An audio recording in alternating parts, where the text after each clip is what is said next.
Assalamualaikum warahmatullahi wabarakatuh. Selamat datang di ruang belajar IPA berpikir kritis. Video kali ini akan membahas tentang sistem reproduksi pada manusia, khususnya mengenai penyakit pada sistem reproduksi dan menstruasi. Adapun tujuan pembelajarannya adalah sebagai berikut. 1. Menjelaskan proses penularan virus HIV.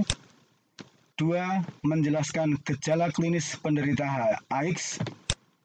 3. Menyebutkan contoh-contoh penyakit sistem reproduksi disertai penyebab dan gejala klinisnya. 4. Menjelaskan cara hidup sehat untuk mencegah penularan penyakit pada sistem reproduksi. 5. Menjelaskan siklus menstruasi. Para pemirsa yang budiman, marilah kita bahas slide-slide yang ada di dalam tayangan video ini untuk membahas materi-materi yang berkaitan dengan penyakit yang menyerang pada sistem reproduksi serta menstruasi. Pada gambar ini ditampakkan adanya gambar penderita AIDS dan gambar virus. Nah, kemudian masalah pengertian AIDS itu sendiri sebenarnya singkatan dari Acquired Immunodeficiency Syndrome, yaitu penyakit yang disebabkan oleh virus HIV atau Human Immunodeficiency Syndrome yang menyerang sistem imunitas atau sistem kekebalan tubuh penderita. Nah, ini sebagai gambaran bahwa orang yang sudah mengalami gejala klinis AIDS seperti ini gambarannya. Kemudian lebih jauh akan kita bahas pada slide-slide berikutnya nanti. Kemudian bagaimanakah proses penularan virus HIV tersebut? Ada beberapa macam cara, misalnya 1.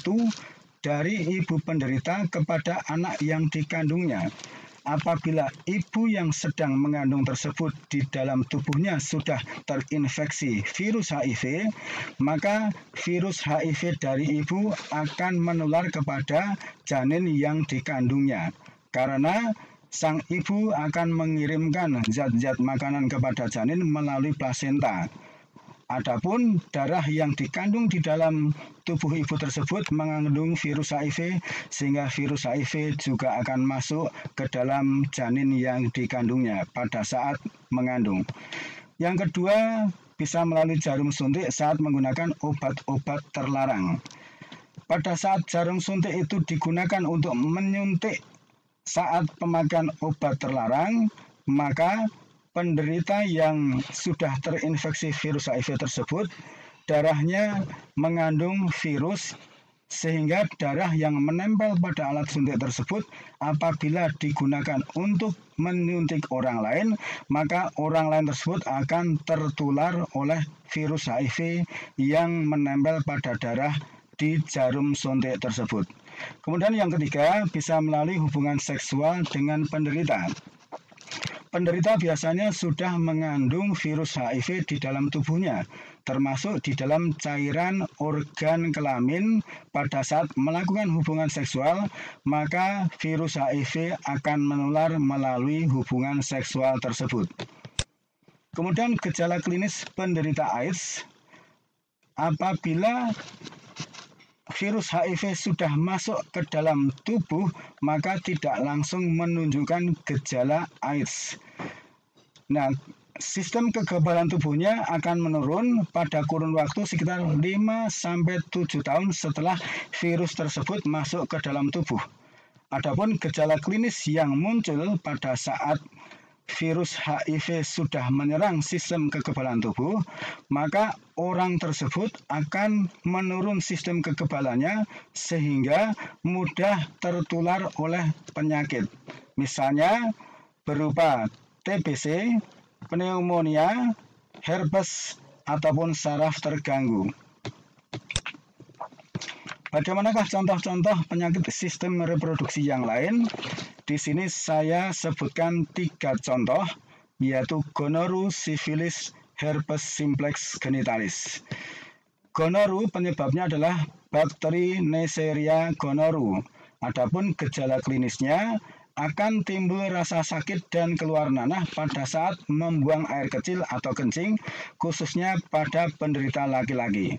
Sedangkan pada penderita perempuan akan muncul keputihan berwarna kuning hijau pada organ kelaminnya.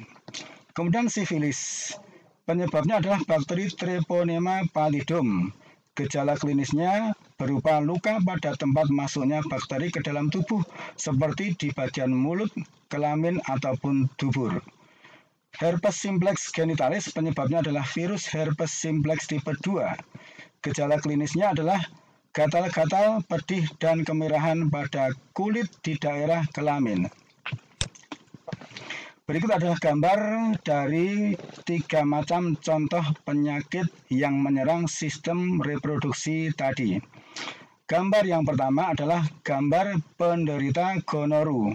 Tidak hanya menyerang pada bagian kulit ataupun kelamin, tetapi juga bisa menyerang pada bagian mata, sehingga ini sangat berbahaya karena bisa menyebabkan kebutaan. Kemudian sifilis tidak hanya menyerang bagian kelamin ataupun sekitarnya, tetapi juga bisa menyerang pada bagian wajah.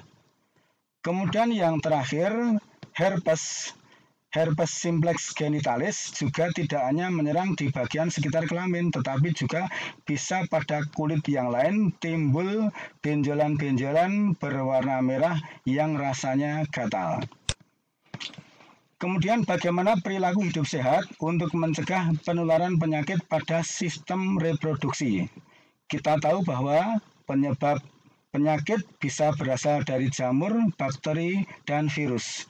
Maka perilaku hidup sehatnya antara lain sebagai berikut.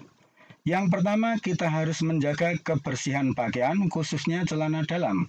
Karena kalau tidak menjaga kebersihan, maka celana dalam itu akan menjadi sarang kuman atau penyebab penyakit pada sistem reproduksi, khususnya di bagian kelamin dan sekitarnya. Kemudian yang kedua, kita harus menjaga kebersihan kelamin, sehingga setelah membuang air kecil, kita harus membersihkan sampai bersih, dan kulit-kulit di sekitarnya juga harus dibersihkan sampai ke bagian dubur agar senantiasa bersih, bebas dari kuman. Yang ketiga, apabila rambut kelamin sudah mulai panjang, terlalu panjang, itu bisa menjadi sarang kuman. Maka harus memotong rambut kelamin agar tidak menjadi sarang kuman. Yang keempat, kita harus menghindari pergaulan bebas yang dapat menjerumuskan pada pemakaian obat-obatan terlarang dan seks bebas. Jadi kalian khususnya siswa SMP silahkan mengikuti kegiatan-kegiatan yang positif di sekolah, bisa kegiatan OSIS yang dibimbing oleh para guru, ataupun keagamaan di sekolah maupun di rumah. Serta senantiasa hidup bahagia di keluarga kalian masing-masing, hidup harmonis sehingga tidak terganggu atau tergoda pada pergaulan yang negatif.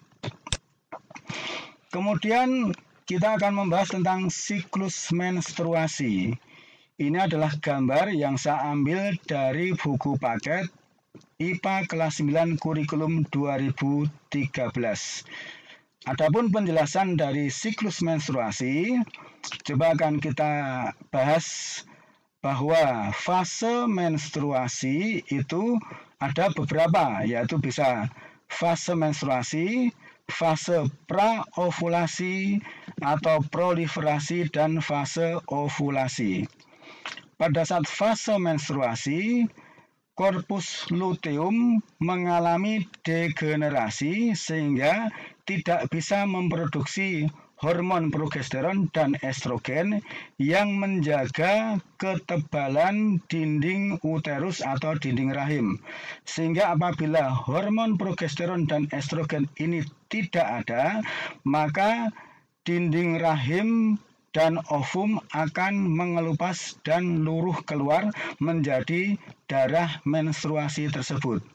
Kemudian fase praovulasi, hormon yang berpengaruh adalah hormon gonadotropin yang merangsang kelenjar pituitari atau hipofisis di bagian otak untuk menghasilkan hormon FSH atau follicle stimulating hormone. Nah, hormon ini akan mempengaruhi pemasakan folikel. Folikel itu adalah wadah dari sel telur. Kemudian di samping itu bagian ovarium ini menghasilkan hormon estrogen dan progesteron. Nah, hormon estrogen dan progesteron ini akan memicu dinding rahim untuk menebal. Proses penebalannya ini disebut proliferasi. Kemudian bagaimana fase ovulasi? Pada saat hipofisis melepaskan LH atau luteinizing hormone, ini akan memicu terjadinya ovulasi. Maka akan terjadi pengeluaran sel telur yang masih berupa oosit sekunder dari folikel. Proses pengeluaran sel telur dalam bentuk oosit sekunder ini dari folikel disebut dengan ovulasi. Sehingga setelah ovulasi, folikel itu menjadi kosong, akan membentuk korpus luteum. Demikian seterusnya akan berulang pada fase-fase menstruasi lagi, praovulasi, proliferasi, dan fase ovulasi, demikian seterusnya. Nah, biasanya siklus menstruasi ini berlangsung selama kurang lebih setiap 28 hari sekali. Para pemirsa, khususnya para siswa yang menyaksikan tayangan slide-slide pada video ini, karena pembahasan kita tentang sistem reproduksi pada manusia sudah selesai pada video yang terakhir ini, maka dari ruang belajar IPA berpikir kritis menyajikan pertanyaan-pertanyaan harus kalian jawab secara kritis. Gunakan keterampilan berpikir kritis kalian untuk menjawab pertanyaan-pertanyaan ini. 1. Mengapa seorang pria bisa menjadi mandul? Yang kedua, mengapa seorang wanita bisa menjadi mandul? Yang ketiga, apakah seorang transgender atau orang yang berubah kelaminnya dari pria menjadi wanita dengan cara operasi, apakah orang tersebut bisa mengandung? Nah, jawaban kalian harus disertai dengan alasannya. Mengapa demikian?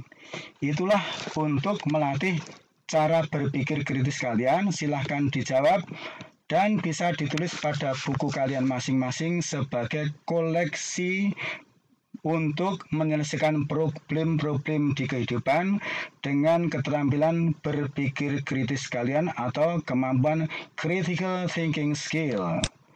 Sekian dulu perjumpaan kita, pembahasan video tentang sistem reproduksi pada manusia, khususnya tentang penyakit yang menyerang pada sistem reproduksi dan menstruasi. Sekian dulu. Assalamualaikum warahmatullahi wabarakatuh.